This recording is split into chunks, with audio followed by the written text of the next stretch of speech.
দেশের আবহাওয়ায় আমূল পরিবর্তন সংঘটিত হয়েছে। আজ দেশ জুড়ে ভয়াবহ দুর্যোগের সমূহ সম্ভাবনা রয়েছে।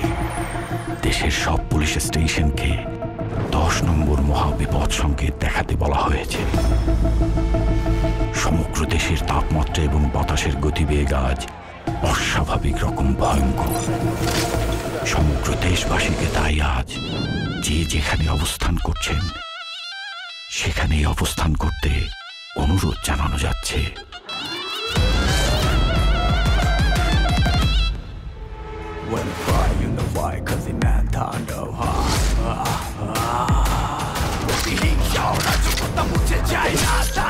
হয়ে যাবে টিকে